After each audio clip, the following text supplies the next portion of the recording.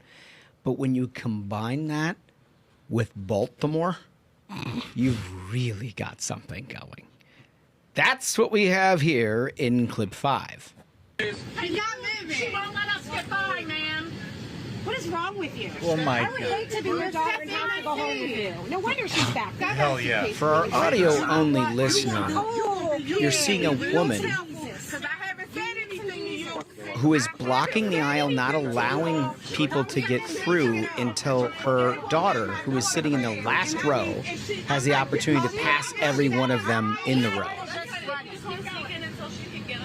No, why they can't let her come past? They're trying to come from the back of the plane and get off first. Why did she come from the back of the plane? That's what row she was in.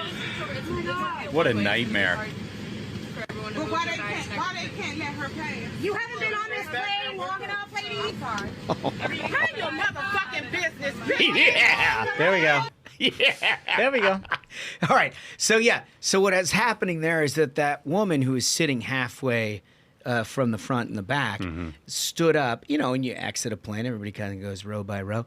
Her daughter, for whatever reason, was seated in the back of the plane. Not for whatever reason, though. Well, I don't know for whatever reason. I mean, they're not together is the point. Well, my point is she was fine with that. She was fine with that, but now that they're going to exit the airplane, now the child has to be escorted from the back of the plane by the toilet to up to where you are. You were totally fine with the child not being next to you the entire plane ride. In fact, I'm sure you enjoyed it. You didn't have to be a parent. And now it's suddenly everybody else's responsibility to clear a way for your child to come meet you. They can't meet you on the jet bridge. Also, insane. I feel remiss if I didn't mention, there's no evidence here that she was a child. It was a daughter. That's it. Oh. And I don't know what the circumstances were, but you're right. The facts are the daughter was not sitting with the mom. I have one more bone to pick with you, Josh, is that you called it Baltimore. It is not Baltimore. It is Baltimore. Is that it? It is Baltimore. Baltimore? That's how they talk. They say Baltimore. Yeah. They got their own language there. It's indigenous to Maryland. Okay? Yeah. They don't say Baltimore. I guess my only point was that we all go through struggles. And sometimes we find ourselves in less desirable situations. Where it really becomes problematic is when there's a confluence of problematic situations. And that confluence in this particular case is Spirit and Baltimore. You know what for the audio only listeners, one thing I wanted to ask Smug about is, those seats didn't look very comfortable, did they? What do you think about those? No, I think everyone there is getting what they paid for, which is misery. That's what you get. You signed up for it. You're flying Spirit Airlines. Scheduled itself is a nightmare now. It's the fault of so many people. It's over time accepting this kind of absurdity. You used to have some manner, some class, and care about your fellow human when you got onto a plane together. That's out the window. That's scheduled is now essentially just like unarmed combat in the sky. So hold on, let me put a finer point on that. So the people who were trapped behind this woman who wanted They deserve it. Okay. They deserve it. Yeah. You signed up for Spirit Airlines, and the reason that This was inevitable. You were so excited to sign up for Spirit Airlines is you're like, this is the cheapest possible way for me to be put in a metal tube and fly hundreds of miles an hour. I have to say, though, what a fantastic chirp. At the beginning of that video, a woman calls out to the woman in front who's blocking. And it's like, I feel bad that your daughter has to go home with you. I don't. What a fantastic chirp. I don't. They're all the same. That's the thing is there's no winner here. There's no good person here. There's no one in the wrong. There's no one in the right. This is just the morass you find yourselves in. You're like, I want to spend $3 and be allowed to be put on an airplane.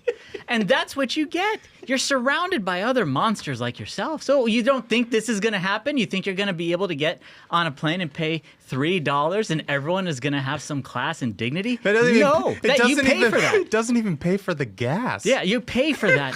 You have to pay for dignity. You have to pay to be treated like a human because that's all been stripped away from us all now. When you're flying scheduled, that's the dignity now. It's stripped away from you. When you're flying scheduled, you're going to have schedule. You're going to be treated like an animal. Hold on. So are you calling for every American to take a private jet?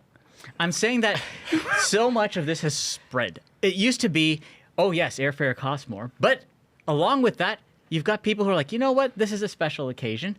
I'm going to sit on the plane and I am going to treat people how I want to be treated. I'll put it's on just a sport basic coat and some human- pants and closed-toe shoes, It and I really will treat it as wasn't though that part of long the ago. experience. It wasn't that long ago that it used to be like that. But now everyone feels like they are entitled to get an airplane ticket to go on any vacation. Families, you used to have a station wagon. You used to have a station wagon and go on vacation. Now it's like, no. We want to pay $3 and go anywhere in the country. And there is a way to do that. It's called Spirit Airlines. But what you're not paying for is human rights. You're going to be treated like an animal because it's a zoo in the sky. And all the other animals are there with you. You're among your own kind. You're all animals in it together. And so, of course, you're going to end up with some irrational, crazy person who's like, everyone stand here until my daughter walks up here. Of course, it doesn't make sense.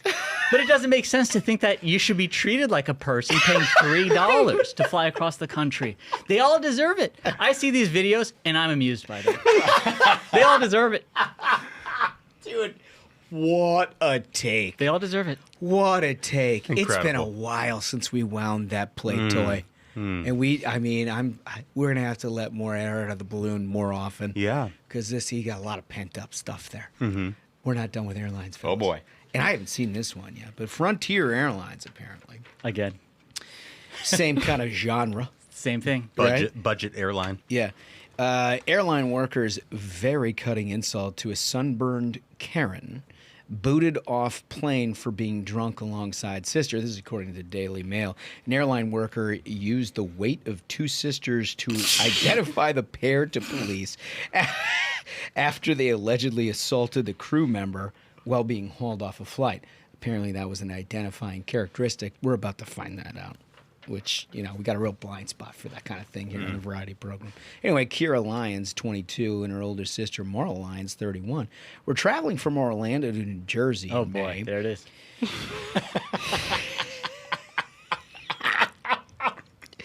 Where they were said to have drunkenly shoved a Frontier Gate agent, according to the case, and according to the Daily Mail.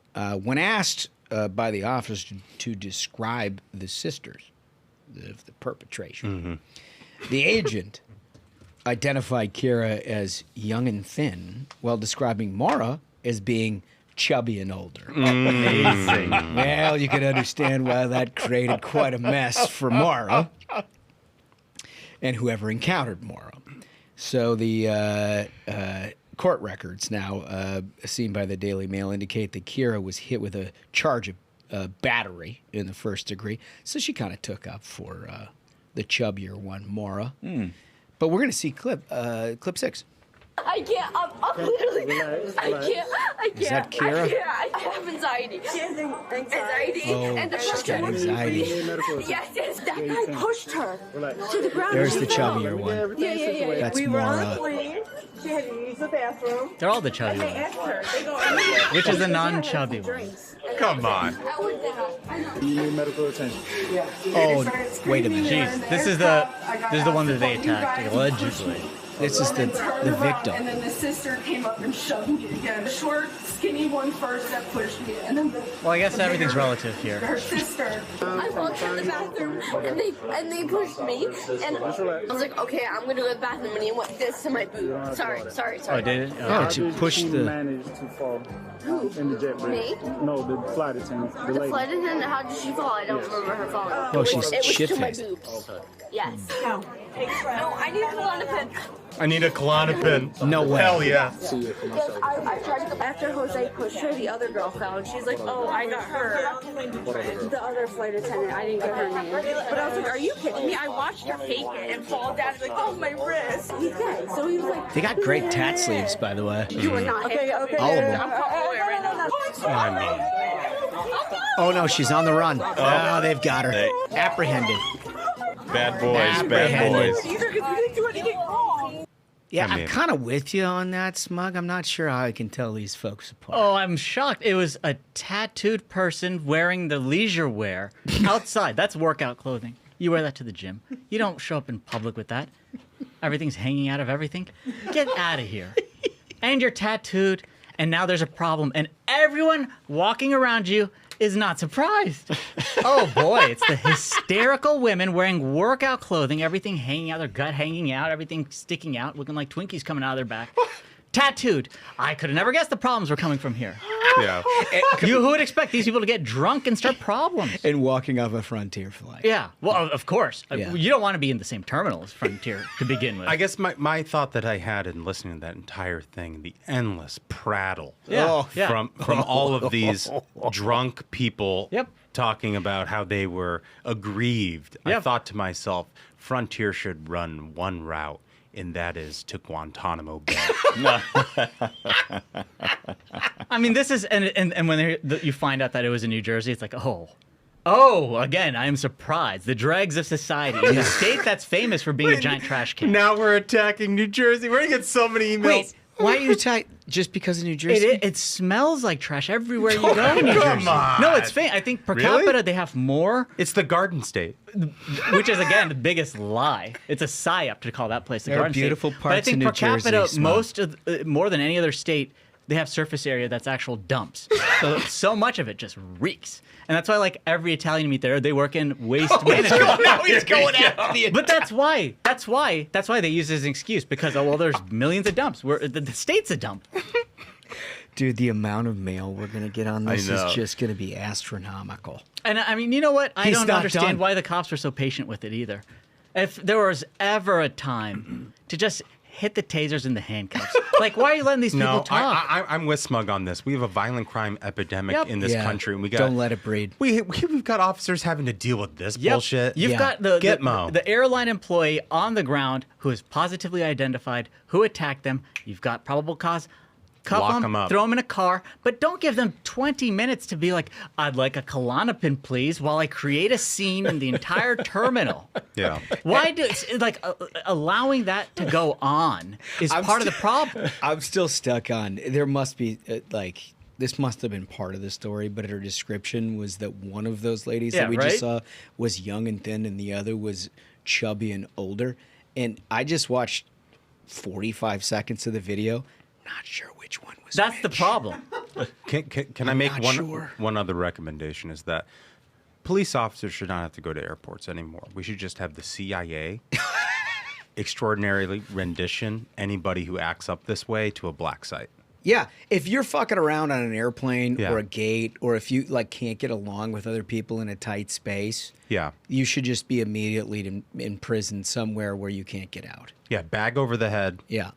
And we're going to Hey, maybe that's a good idea for Alcatraz. Yeah. You know, Trump's been looking for one. Yes. That could be one. Yes. Unruly airline. Unruly airline passengers from, flights like Frontier. Yeah. And Spirit. I mean, it's easy. You just get a database for everyone who's flown it. All of them deserve it. Easy. Very simple. Easy peasy. So many problems fixed. Well, remember our question of the day. I hope you enjoyed that. Jesus, we're going to get a ton of mail. The Italians are going to come for you again, by the way, Smug. I'm being honest. You know, they're not going to be mad about it. They know it's true. No, they're going to be upset. They all know. Every Italian knows. They get upset. Our question of the day is, who's testing positive for stupid? There's a lot to work with there. A lot to work with. And it doesn't have to be confined to politics, by the way. If you just want to call out your neighbor, let's hear it. Yeah. Let's hear what you've got. Don't forget, you got to go to ZBiotics today at zbiotics.com/ruthless. Use code RUTHLESS at the checkout for 15% off. Trust me, you're going to want the 15% off. They don't give this stuff away, but it is absolutely certain, at least from our experience, to work. So you got to get involved in this kind of thing if you're interested and it fits your lifestyle. Anyway, subscribe, do your thing. Give us some comments. And now, for our audio-only folks, make sure you give a 5-star or 2 in there, because we're going to start working that thing in. Mm-hmm. We're going to start working that, because I liked it. I mean, that was incredible. Mm-hmm. We haven't done that in a long time. No. Those stories are incredible. The guy got married because of us. Love to hear it. Incredible. Whew. I feel like we have an obligation to send somebody to the wedding. We do. I mean, congratulations, Wolf. Another job. Once you've fished that Z-Biotics out of Smug's pocket, you can head to the wedding. With that, fellas, I think we did it. I think so. Absolute banger of an episode. Gentlemen, thank you so much, Senator Kennedy, and thank you so much to the Minions. Remember, just like Holmes said, if you have not yet, go to the YouTube, hit the subscribe, because it's more fun in video. So, until next time, Minions, keep the faith, hold the line, and own the libs. We'll see you Tuesday. Stay ruthless!